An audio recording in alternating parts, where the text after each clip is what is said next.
Hola a todos, muy buenos días. Empezamos una nueva semana y una nueva sesión, aunque este gráfico nos invita a pensar que lo importante son siempre los gaps de apertura y no lo que pasa durante las sesiones. Observen este gráfico del oro desde 2004 hasta 2025, hasta la fecha, prácticamente 21 años. Cómo en línea roja está lo que ha subido desde la apertura hasta el cierre y en línea azul lo que sube durante los gaps de apertura. Todo. En bolsa es exactamente igual. Quédense que este vídeo les va a interesar. Muy buenos días a todos, bienvenidos, les habla José Luis Cárpatos y esta es nuestra crónica de apertura de la sesión de hoy, lunes 15 de diciembre. Empezamos a grabar a las 8:35, hora de Zúrich, hora central europea, 2:35 de la madrugada, hora de Nueva York. Y como decíamos en la presentación, pues empezamos una nueva semana y una reflexión con la que quería empezar, que es la que he comentado antes. Es curioso, pero el fenómeno se repite en bolsa, se repite en oro, se repite en casi todos los mercados. Si uno quiere seguir la tendencia se desarrolla, como acaban de ver en ese gráfico de presentación, en los gaps de apertura del spot, no en las sesiones. Esto es importantísimo. Es que estos gráficos son tremendamente recurrentes. Todas las tendencias están ahí, en los gaps de apertura. Durante las sesiones no se deben esperar milagros. Por cierto, que si entramos en estudios más profundos, la mayoría de la tendencia del SP500 en los últimos 30 años más o menos, para ser exactos, no solo se produce en el gap de apertura, sino que si tomamos los futuros que cotizan las 24 horas al día, los gaps de apertura se forman en el nocturno entre las 6 y las 9 de la mañana, hora de Zúrich. Fíjense qué curioso. Y luego ya durante la sesión es una guerra de gente, de cobertura, de cosas, y ahí salvo que haya noticias importantes, pues no se mueve mucho. Bueno, pues quería empezar con esta reflexión de datos que he estado viendo durante el fin de semana para que no confiemos demasiado en las sesiones de Wall Street y nos demos cuenta de que lo que pasa ahora en estos momentos, hasta las 9 o así, puede ser lo más importante luego para la apertura y para la tendencia en general. Bueno, una observación más. Vámonos a la actualidad de ahora.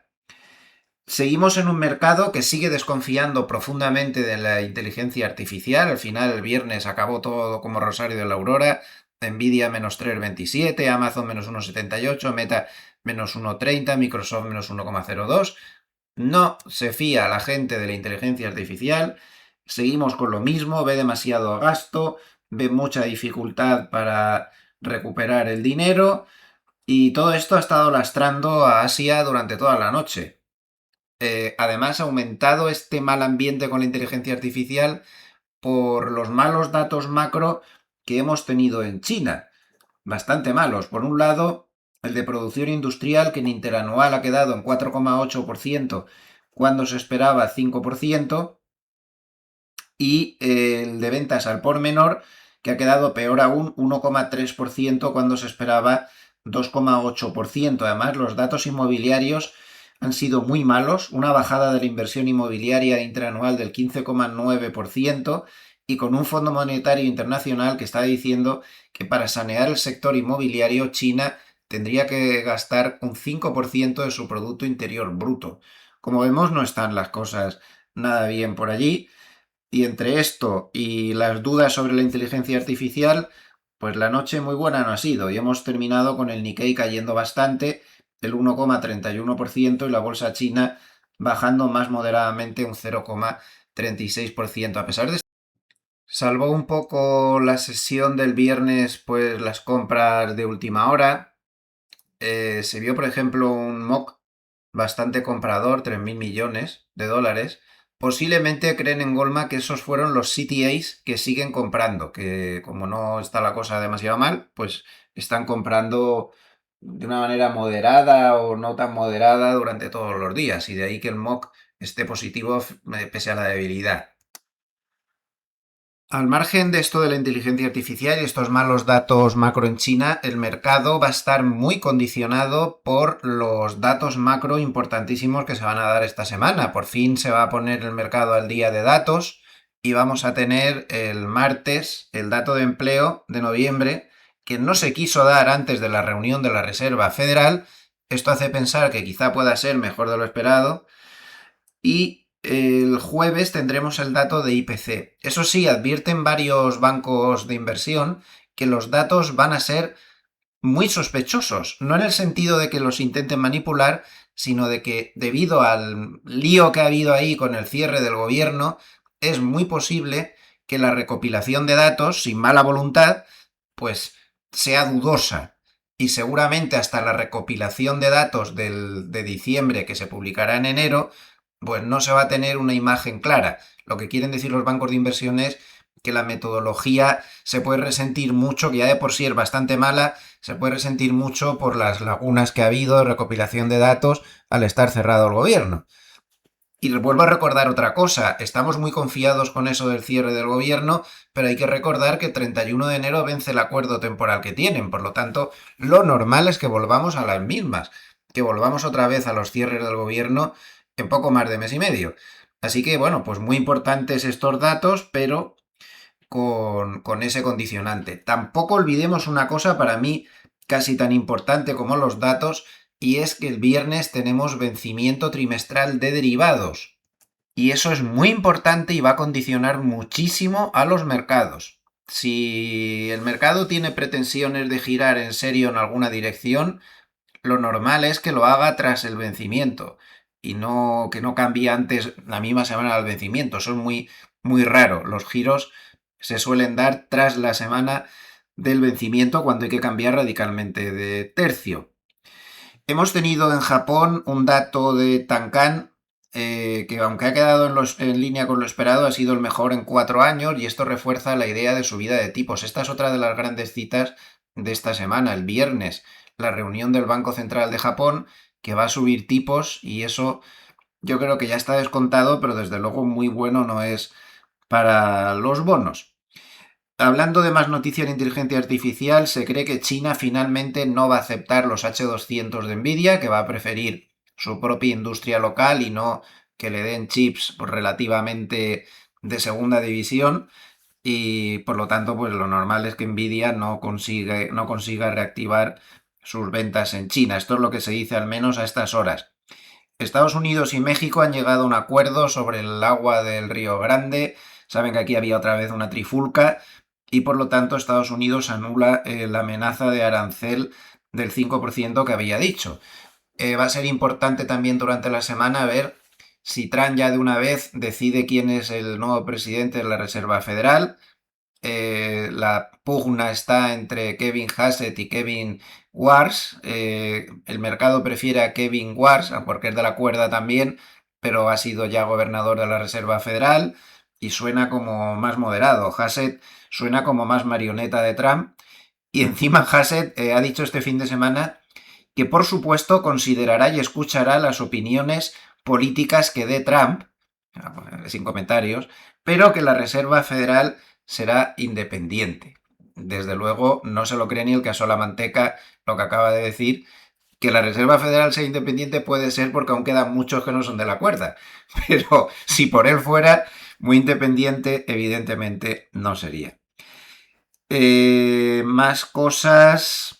Hay que seguir atentos a esa rotación muy intensa que vimos la semana pasada de valores defensivos, salía el dinero hacia valores cíclicos. Aunque el viernes se paró un poco el flujo, observen lo que había pasado en 15 días. Esta es la cesta de Goldman de cíclicos contra defensivos y como ven, la subida había sido apoteósica desde a mediados de noviembre o así, vamos, casi más de 15 días, casi un mes, aunque últimamente pues ha habido ahí ya una cierta corrección, pero de momento el flujo de dinero que ha salido de defensivas y que ha entrado en cíclicas es enorme, es una rotación un poco rara, pero que está siendo protagonista del mercado. También aquí entra en cíclicas parte del dinero que sale de la inteligencia artificial, por las razones que ya hemos comentado. Comentar igualmente respecto al precio del petróleo unas declaraciones bastante interesantes de Kuwait, Kuwait ha dicho que estiman que el precio del petróleo se va a mover entre 60 y 65 dólares. Es decir, algo más arriba de donde está ahora, pero no mucho más arriba. Esto también es importante decirlo. Bueno, vamos a repasar cómo está el mercado para los que lo están siguiendo como podcast este vídeo. Tenemos al futuro del DAX subiendo 0,39%, al futuro del Eurostoxx subiendo 0,31%, en divisas el dólar baja contra el yen 0,35%, el euro baja contra el dólar 0,07%. Recuerden que el euro ha resistido bien en la media de 200 y se ha alejado ya de ella. El Bitcoin recupera posiciones con una ganancia del 1,67% hasta 89.639. Los bonos al alza, esto es positivo para las bolsas. El Bux alemán a 30 años sube 0,40, el bono americano a 30 años sube 0,35. Las tensiones recientes en las rentabilidades de los bonos, sobre todo los que son más a largo plazo, pues no ha sido muy favorable, que digamos. Para las bolsas, el SP500 futuro sube 0,20, este ya es el futuro de marzo, hasta 6.903,50. El futuro de diciembre sube 0,19% hasta 6.844,25. El Nasdaq sube 0,11% y el Russell sube 0,36%. El oro vuelve por sus fueros, ganando 1,08% hasta 4.374,9. Ya consolidó la ruptura de la banda de Movalev que comentamos y, pues tal y como era de esperar, se fue bastante rápidamente a la zona de resistencias en el entorno del 4.400. Ahí tuvo un papelón, pero esto está muy consolidado y no se puede descartar que de otro tirón hacia la zona psicológica del 4.500.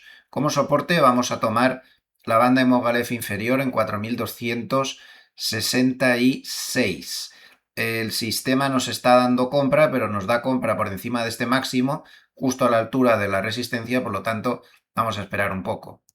Y el petróleo sube 0,50 hasta 57,73. Se me ha olvidado decir que la rentabilidad del bono americano a 10 años está en este momento en el 4,18%. Damos para terminar un repaso rápido a los niveles del SP500 Spot, que ya lo comentamos en el vídeo de las 4 claves del sábado. Bueno, pues hay que recordar que tenemos una resistencia muy dura, cuantitativamente hablando también, entre 6.900 y 6.925. Esa área es muy difícil de pasar y de hecho no se ha conseguido pasar. Cada vez que llega ahí, pues le meten un papelón de bastante importancia. Creo que este factor no le estamos dando la importancia que tiene, ¿no? Le echamos la culpa a la inteligencia artificial de todo, pero estos papelones que aparecen aquí en la resistencia también son muy importantes. En caso de pasar, zona 7.000, 7.000, 15, 20, donde está la banda de Movalev superior, y eso ya parece misión imposible por este año pasar eso. Mucho catalizador positivo tendría que haber para poder meternos ahí. Por debajo tenemos a la media de 50 en 6.750, 6.760 como soporte técnico clave, teniendo en cuenta que cuantitativamente por debajo de 6.800 no hay nada. Es que está toda la acción muy desplazada hacia arriba y por lo tanto la pérdida de ese soporte, que no está nada lejos, podría ser muy inquietante y habría que fijarse en los niveles técnicos. El primero sería esta media de 50 en 6.760, más o menos. Tienen todos los datos. Si les ha gustado este vídeo, les agradecería mucho un like, que siempre nos ayuda a posicionarnos.